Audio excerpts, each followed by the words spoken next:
Hey, everybody. Welcome to our special segment entitled The Black Girl Heal Her.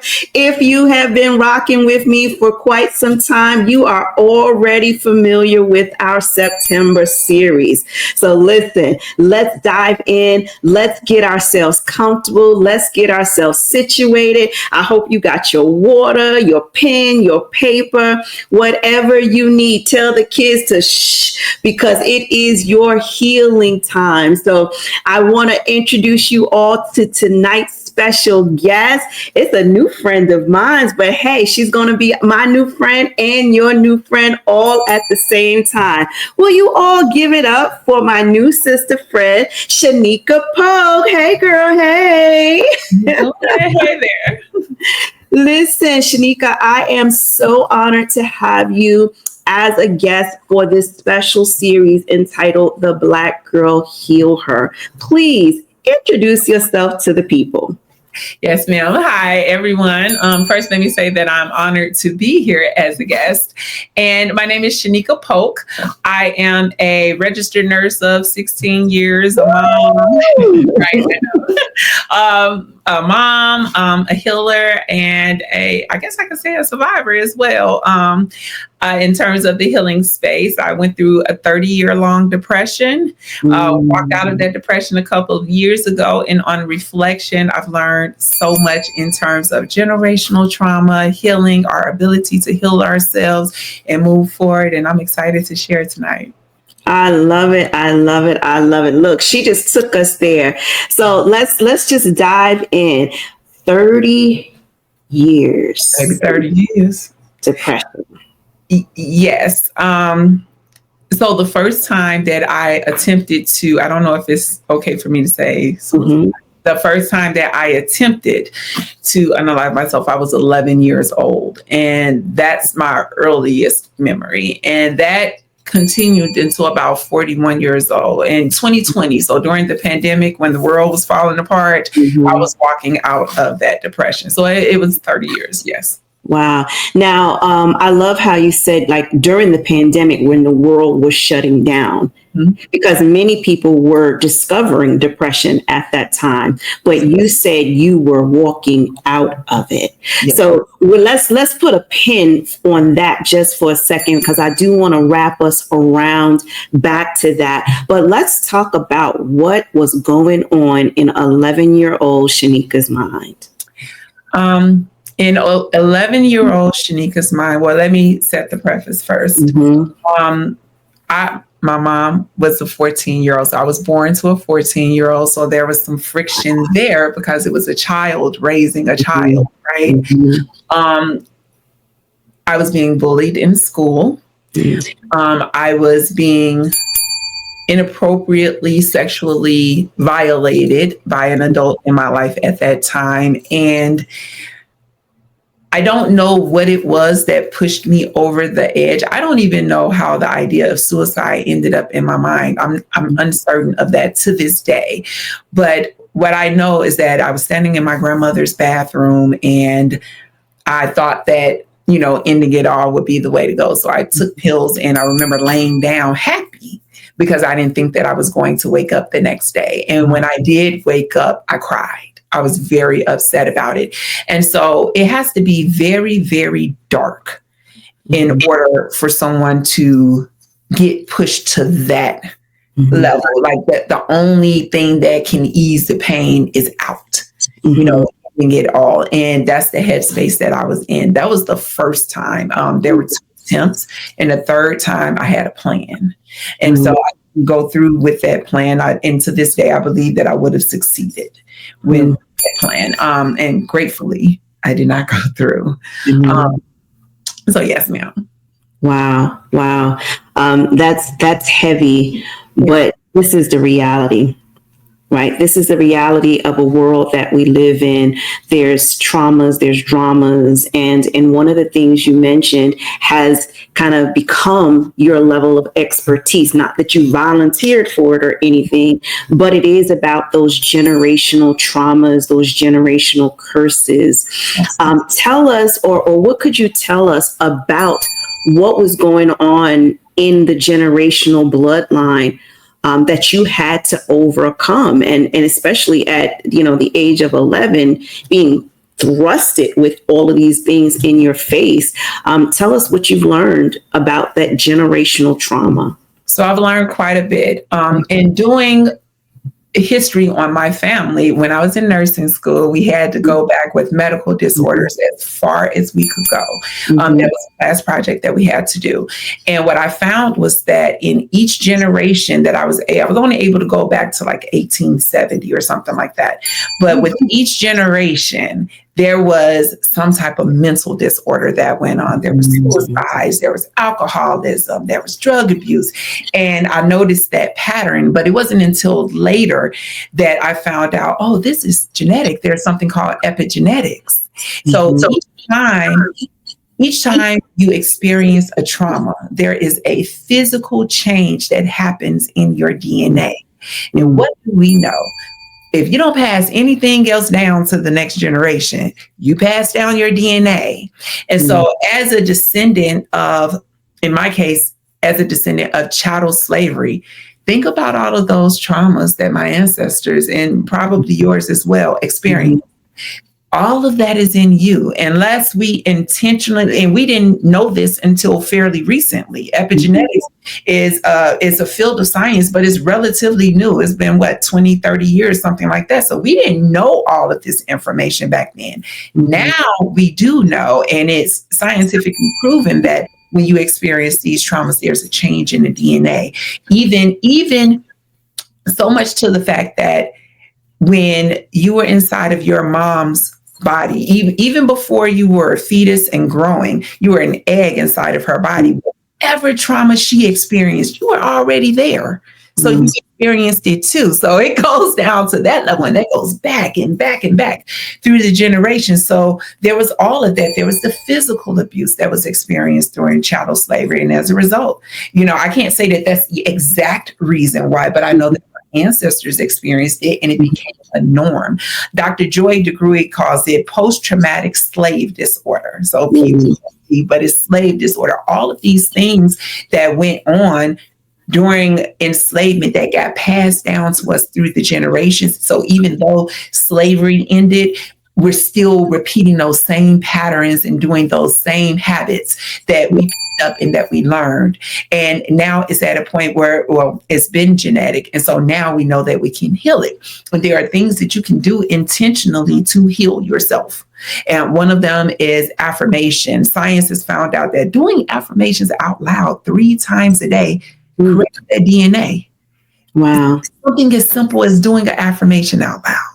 So that's actually the question that I had for you. So if these markers, if the trauma gets passed down, is there a way to correct that? Is there a way to counteract that? So, even if, the effects from slavery, like what we can do to alter, change the bloodline. And so I'm grateful that you mentioned that about the affirmations. A lot of people think they're kind of like, it's just something, people are doing these days. It has no real effect. But as you're saying, like, this is scientifically backed up. It's also biblical. Like, we have the power of life and death in our tongue. So it's like what you speak can actually become. So I'm glad you brought the science in it, nurse practitioner, right? She brought the science in it to let us know that this is something that can change on a cellular level. So what else besides the affirmations? What else could we do? Okay, let me address a couple of things. The power of the life and death and the power of the tongue. Well, you're absolutely correct. It goes a little bit deeper too. There's science behind that. So when we make sound, that's vibration. And vibration is frequency. There is a scale where we can measure the frequency of our thoughts, the frequency of our words. So you can literally speak life. You know how people talk to their plants? Well, you yell, curse, and holler at the plant, it doesn't do as well. But if you tell it that it's beautiful and thank you for, lighting up my room and all this stuff, they get big and beautiful, so that shows you in real time that there's life and power, life and death in the power of the tongue.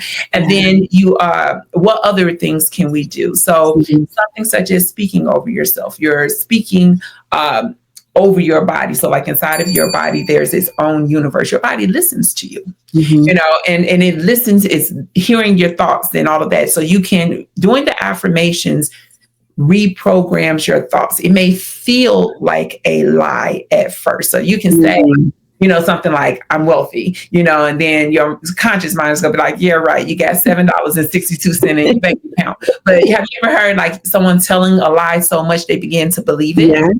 Yeah. So it's kind of like that. You're saying this thing over and over again. And in science or in nursing, we know about the reticular activating system in the brain. And so it's going to look for ways in which you're wealthy to prove it to you that you are. So whatever that affirmation is, I am loved, you're going to start, you repeating it over and over, even if you don't feel that it's true. Eventually there's neuroplasticity that takes place. You start laying down new tracks in your brain. You start to believe, you start to see different ways in which you feel loved.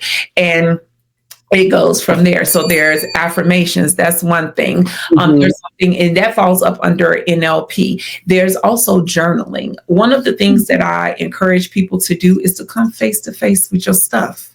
One of the reasons why we stay stuck in these cycles is because we're running from it. Come face to face with it. Come face to face with it. Journal, reflect, understand that whatever it was that went on wasn't your fault. You only have control over so much, and so reflection, journaling, there's different neural techniques that you can do. There's something called tapping, and it resets your neurological system in the body. And you're tapping and you're saying these affirming words to yourself, and it helps you to become present and stay present in the moment.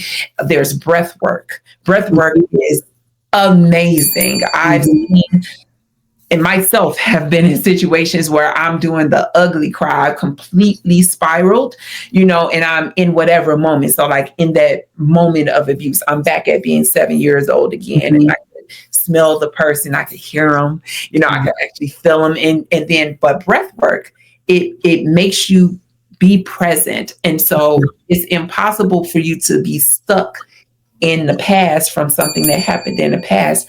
When you're focusing on your breath, you're literally controlling your thoughts in that moment. I've seen breath work in as quickly as 15 seconds. And so it can bring you back down. It can calm you back down. When with the situation, when I allowed myself to spiral like that, eventually I came back through doing the breath work and reminding myself, well, you're 45 years old. I was 45 when this happened. 45 years old. You're at home. Your partner's downstairs, your kids are downstairs. You're not 7 years old right now. Not happening right now. This is free. And it's gone, it's done, and it's over with. So allowing yourself to be present is also a big help when it comes to recovering and healing yourself. What I heard was it's a training. Absolutely. That you have to go through. Like, so, in the middle of a crisis is not the time to, go on YouTube and try to figure out how to do what X, Y, and Z. Like, it's a training that you go through and you literally become your own rescuer. Absolutely. Right. So you can go back to, like you said, that 7-year-old child going through this trauma and get her. Yes. Right. When you were 7, you weren't a full grown woman to be able to do that. So now when your mind goes back to that moment, you have the grown up ability now to go be the rescuer, to be like, well, nobody was there to protect me, but I can now protect myself. And I love that because many of us have these unhealed children. Yes, we do. That we carry around and expect them to behave in adult situations. And we're not healed, right? And so when the little girl is crying and she's scared, who's going to protect her? You're just as bad now as the adults in your life. Well, like, just suck it up, like, shh, be quiet, like, come on, let's keep going, put your shoes on, let's go, right? Like, you force them throughout the situation. So now, as awoke, like we could say I'm woke now. Woke ain't just about the political stature. It's about knowing yourself. Absolutely. And so knowing yourself, identifying your traumas, helps you now to be able to take charge over that. And rescue is the word that kept coming to my mind, is to rescue yourself. Yes, you have to save yourself. Yeah. One of the ways, so I failed to mention meditation. Meditation. So meditation for me is learning to control my thoughts. I know that a lot of people think that you have to make your thoughts be still, stop thinking, don't think about anything. It's more so, for me, it's more so focusing on one thing. And when my mind kind of wanders, bringing my mind back to that one thing. And when you're able to do that, you're able to take control, and practicing awareness helps also. Being aware of your thoughts, being aware of when you're triggered. Okay, wait a minute, but I was just triggered by that. So I know people take trigger and they run with it, and they can sometimes use it as an excuse to behave a certain way. But a trigger is actually a gift. It's a gift to you. It's to let you know that there's something going on that you have to address. You have to look at yourself and see why do I get upset? Why am I upset? Because I don't know. Because my husband used money out of the bank account without telling me. Why am I upset to the point where I'm crying? Or something like that. You look at that trigger and you address it. You process it. You get to the root of it. And when you get to the root of it, it's like weeds. You pluck it up, and it doesn't really bother you anymore. I love that. The trigger is a gift, you guys. It is a gift. It is like your emergency broadcast system alerting you that there's a problem. And I'll have to say this for myself personally. I've been in environments, and all of a sudden I could literally feel like my mood shift. And I'll say to myself, I'll like, whoa, wait a second, what happened? And so now in my mind, I have to go back over everything that was said, everything that was done. Who did I encounter? Now I've got to do an assessment. That's the nurse in me coming out, right? So now I got to do an assessment of the environment to say, wait a second, what caused the shift? What was a silent trigger that I may not have noticed, right? It doesn't even have to be blatant. It could be something, like you said, even a smell that can bring you back to a moment in time. It's the wordage that someone can use that can bring you literally smack dab right back to your trauma. And so before you spaz out, the trigger is your warning for you to now take an assessment and now start to practice those tips that we just learned. But you've got to be in an intentional space of practicing those, so that way when the trigger occurs, you now go into your breath work. You now go into your meditation space. You now go into your affirmations, right? You now go into your mindset shifting activities to now rescue yourself. And then guaranteed, if you become skilled at doing that, those triggers won't take you off the edge. Absolutely. The triggers actually start to dissipate. It doesn't trigger you anymore because now you've gotten to the root of it and you've pulled it up, and now you establish your boundaries. Yeah. You're able to establish those boundaries, enforce the boundaries. I know many of us, boundaries is new to many of us. A lot of us didn't have boundaries. And I have proof of that because when they've been violated, boundaries, have we been intentionally taught boundaries? That's more of a new thing now.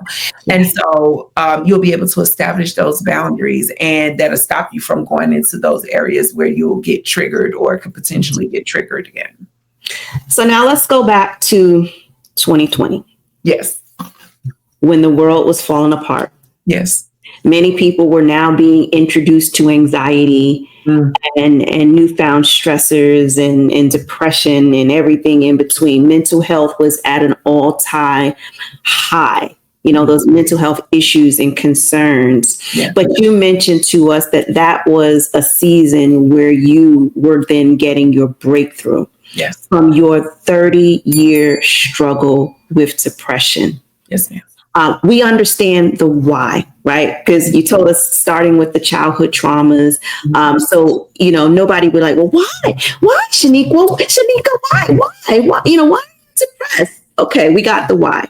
Mm-hmm. But tell us a little bit of what that journey, that 30-year journey was like. Okay. So I'll say that I started therapy at 15 years old. Mm-hmm. It wasn't very therapeutic. I learned during that time that representation matters. I didn't have anyone as a therapist that looked like me until 2019. Mm-hmm. And you see, there was a short period in between 2019. I got somebody who looked like me and understood. And in 2020, I was walking out of that depression. I continued with therapy, but that was when I saw like a real change. Over that 30 years, however, there were, I told you about the attempts. There were different situations that went on. At one point, I had been married and that marriage fell apart. That just knocked me into a darker space. Now on reflection, I understand that I had been planted, not buried. It's the difference between being buried. And so I understood that. I understand that now. I didn't get it at that time. There was no self-love. I didn't learn anything about self-love until I hit around 40. And so around that time, that's when this idea of what self-love was and pouring into yourself and figuring out that everything that I was looking for somebody else to give me, I had to give it to myself. In terms of love, in terms of relationships, all of that I had to learn how to give. First of all, I had to assess what I thought what love was, and then figure out like, how did I learn about love? How did I learn about love? What did I see as a child growing up, and how did I equate it to love? And then what was my experience? And then what is it that I thought love was versus what I decided it is for me? And then whatever it is I decided love was for me, now I have to give it to myself. And so I learned that that's when all of that started to kind of click. And when I reflect over that 30 years, a lot of that pain and darkness was due to lack of self-love. So emotional abuse, mental abuse, a lot of that was going on. There was, as an adult, I didn't experience physical abuse, but there was some sexual assault that happened, to the point that to give an idea of how distorted my idea of relationships and friendships was. Someone sexually violated me in my 30s, and I continued to call that person my friend until recently. It clicked. That was sodomy that happened. And you didn't invite that at all. I actually had to have that. Someone had to have that conversation with me, and then it clicked. That's how distorted the idea of relationships and the way that things go should go, or the interaction should be. So a lot of the depression came from that. It also came from carrying other people's stuff. Come on now. Carrying other people's stuff, making your problem mine, and like taking ownership of that issue with you. And it may not have necessarily have been mine to carry. I can be there and cheer you on and support you through it, but I don't have to put on that coat and carry it, or wear it rather. So I got more discernment with that as I got older, but that was a big culprit as well. Okay, now I got to ask this question, right? Because you're a registered nurse, for goodness sake, Sheniqua. Like, seriously, we learn about mental health in nursing school, right? We deal with this head on with our patients many of times. You went on to be a nurse practitioner. So you're this professional woman. Yes, ma'am. And you were going through this struggle Oh, with yeah. depression? Absolutely. I was going through depression. I had inappropriate behaviors. I was drinking and driving. So I was chain Mhm. smoking like a mouse. I was Mhm. doing things like really things that could hurt others, hurt other people, not just me. I did stuff like drinking and driving. I fell asleep Mhm. behind the wheel. Wow. Things. So that shows you that there couldn't have been any love there. Mhm. I can't care about everyone else and their safety. I'm not caring about my own. Yeah. But absolutely, we as nurses and as individuals, it's 8.5 billion people on this planet, and we all have our stuff.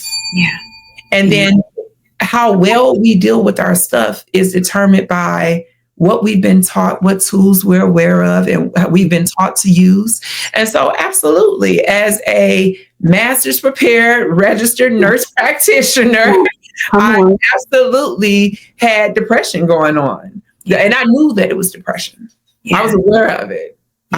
Yeah. So yes, ma'am. And functional, right? And I just had to pose that because those are some of the questions that people question themselves, Hmm. and they start to beat themselves up like, well, how could I? I'm the one that takes care of everything. How could I? Well, you're human. Absolutely. And one of the deepest points of depression, I worked 2 full-time jobs and a part-time job. Mm. And I was a student and I was successful in all of it. Mhm. I passed classes, I showed up at work on time. I left after everyone else. I did all of the things. But that was also a part of me I was going through some really dark stuff. That was a part of me keeping myself busy too. Yeah. So that I could run from me. But like my granddaddy told me, it doesn't matter where you go, you're going to be there. Yeah. So that functional depression. mhm. Right? So just because somebody's getting up and going to work, just because somebody's taking the kids to school, just because they sitting at the soccer game, does not mean that they are not functioning in their depression, because we begin to normalize it. And we also push our mess to the side so that we can pretend to society that everything is okay, that I'm okay, I'm a strong Black woman, and you can still be a strong Black woman and identify your mess. Absolutely. Okay. That strong Black woman trope, I unsubscribed from that. Come on. It's okay for me to cry. It's okay Yes. for me to rest. Yes. It's okay to say that something hurt and that I'm processing it. And it's okay for me to say and acknowledge what happened. It's okay for me to acknowledge all those things. I don't rest there. Yes. I don't let it simmer and stew in all of that anymore, but I acknowledge it. Yeah. I acknowledge what went on. You have to. I love that. I unsubscribe to that. I unsubscribe to it too. I don't want no part of that stigma no more. I heard someone say, I don't want to be God's strongest soldier anymore. Yeah. I don't. Yeah. I won't ease now. Yeah. I've experienced enough of the hardship, the struggle, the pain, and all of that, and then just having to go through it, because that's what we're taught. Because if you got to keep on going, because if you stand still, if you stand still, you die, and so you go. And whatever it is that goes on, you don't have time to mourn. You don't have time to grieve. If you have to keep on going. That's part of survival. That's part of being in survival mode. And I'm not in survival mode anymore. Yeah. You got to acknowledge it. You got to face it. You got to deal with it so that you can heal. Period. You can heal. So, 2019, you meet a practitioner that looks like you, and then the breakthrough starts to happen when the world is breaking down. What was going on? Tell us. You in quarantine and you doing your self-work. What was going on? Paint the picture for us. I'll be honest with you. I joke around and say that I single-handedly caused the pandemic because sit down just that badly. In 2019, that's when I did those 2 full-time jobs, a part-time job, and I was a full-time student. Wow. And so when one of the jobs was me as a college professor. I was a nursing professor. So all of a sudden, we don't have to go to clinical at 6 o'clock in the morning anymore. all of a sudden I can actually be at home and enjoy my family. I don't have anywhere that I have to go, anywhere that I have to be. I don't have to run. I have to sit still. Mm-hmm. And I'll be honest with you, for some reason, I'm really grateful it happened this way. I leaned into gratitude. Yeah. I was really grateful that I was at home. I was really grateful that I was earning money without having to get up and chase for it, because I was still working just a couple of hours online now. That was a drastic shift for me.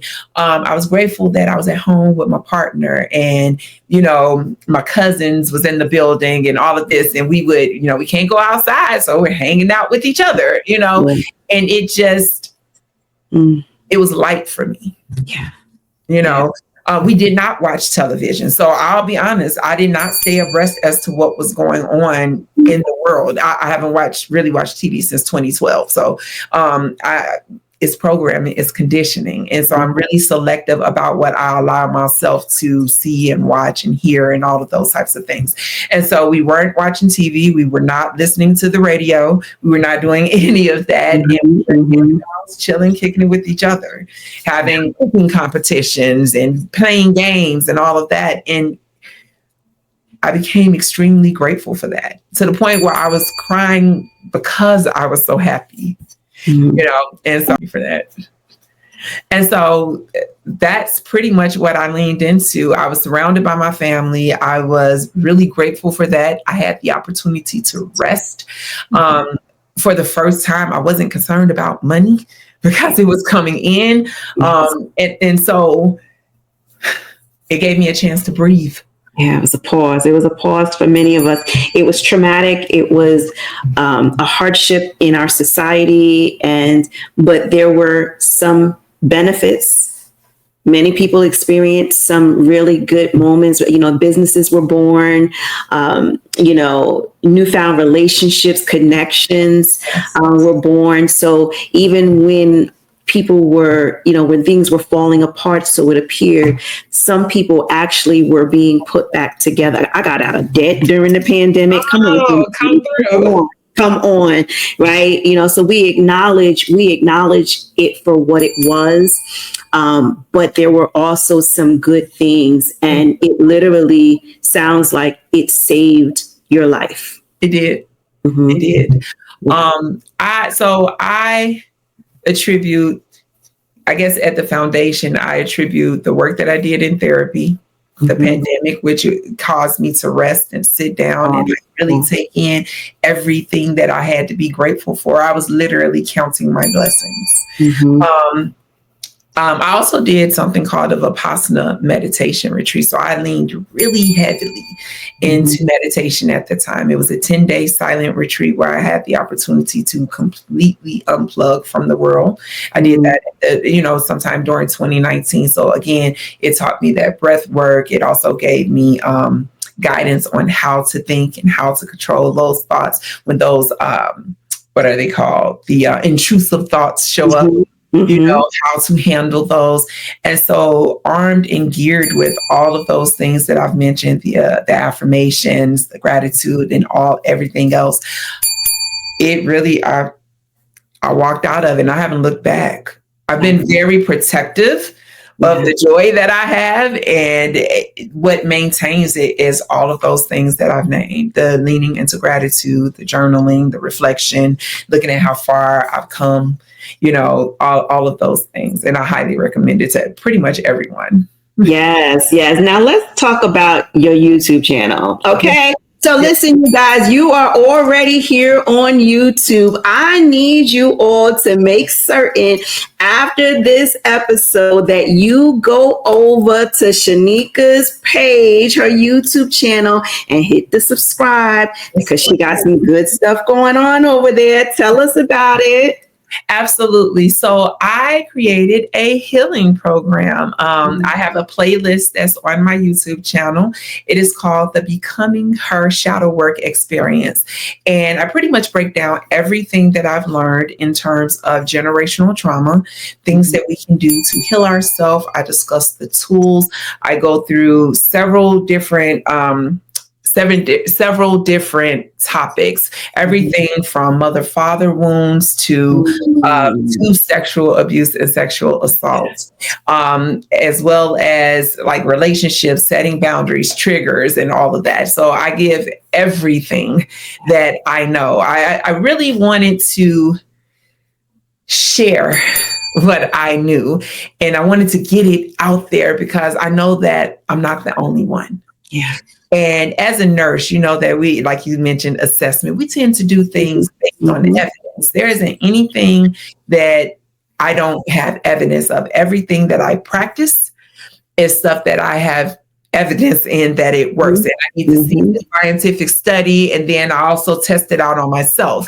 And so if it's something that I found to be beneficial, if it's something I've done the research on, I have it in there. So that's everything that I've learned as of yet. Yes, I love it. And it's right here. It's free. It's right here on her YouTube channel. Make certain you guys go to Shanekah Polk. Make sure you spell her name correctly and go to her playlist, Becoming Her, and get those nuggets. Now, before I let you go, many people may feel like some of these practices are unorthodox, like they're not what they're accustomed to, right? The meditation, it can be so taboo. The breath work, wait a second, what are you doing? I mean, hello, you're breathing. But anyhow, you know, how would you ease someone in?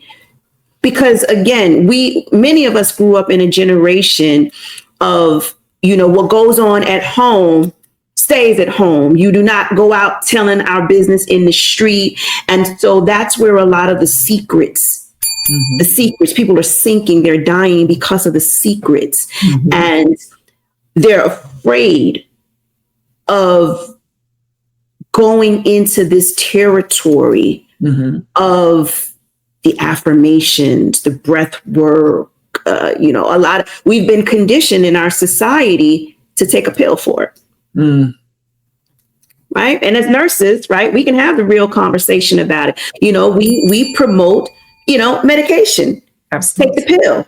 Oh, you got depression? Take the pill.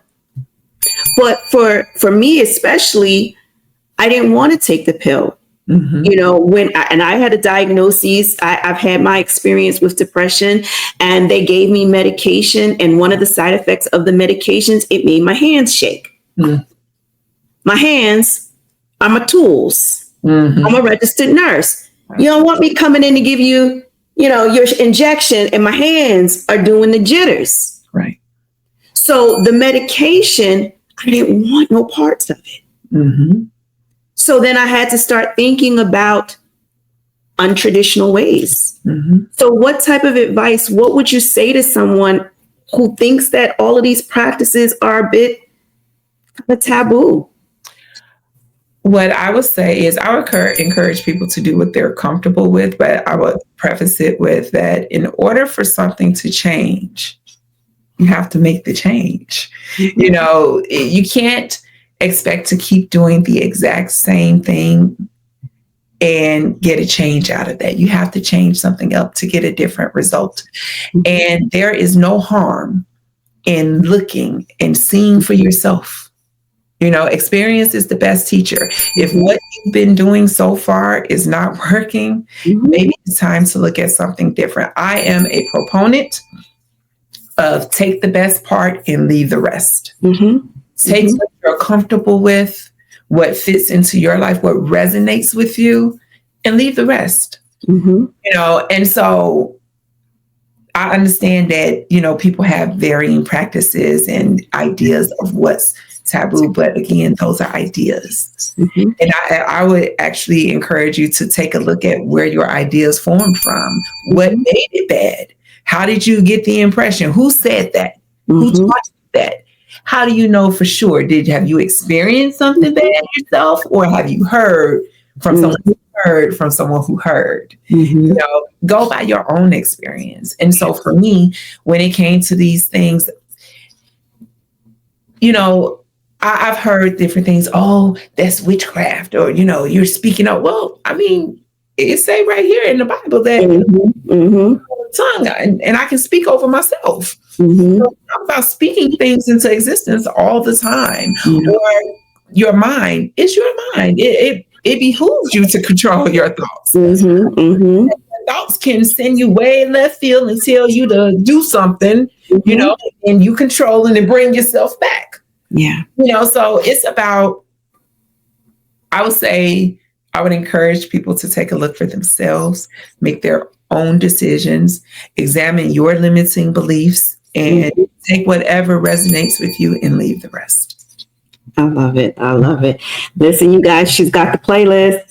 Make certain you hit the subscribe button on Shanekah Polk's YouTube channel, right? And get to that playlist, Becoming Her, and check it out. See what's there, and share it out with everybody that you know, right? And even if you don't know their story, because as we see, there are people who are highly functioning. They could be functioning in their depression. They're successful. They've got accolades and achievements and all this glory hanging over their head, but at what cost? Absolutely. What was the weight of it for them? And so we want to make certain we share out this empowerment. We want to share out this information so that everyone is a recipient of it, because we are at an age, right? We've grown enough now to take charge of our own healing, to be our rescuers, to be the savior, the one that's coming to save us. Right? Not the savior, but the one who's coming to save us. And that person it has to be us. We can't wait for the knight in shining armor. We have to be the ones who are willing to come and rescue ourselves. So, Sheniqua, thank you so much for adding to this conversation on the Black Girl Heal Her series. Do you have any parting words you'd like to share with us? I would like to say that when it comes to your healing, whatever it was that happened to you wasn't your fault, but your healing is your responsibility. No one else's, is yours. I love that. I love that. Thank you so much. Sheniqua, hang out for just a second. Let me give the people their marching orders. Okay. Like, put the period on that. Sheniqua totally blessed us with those tools, those resources that we can equip ourselves, and we can get into practice in being our own and becoming our own rescuer. So I love that. You all make certain that you hit the subscribe button, that you share this message out, because somebody needs to hear it. And maybe you need to hear it again and again. Don't feel no shame. Go back and catch the replay again and again, as many as times as you need it, so that you are able to sit in it and grow from it. And listen to those nuggets that Sheniqua was dropping. Listen, I hope you all have enjoyed this segment, and I want you to make certain that you come back next week, because we're going to get this party started and keep it going so that we all can take charge of our healing this month. And we are all the Black Girl Heal Her. So until next week, I'll see you again soon. Be blessed.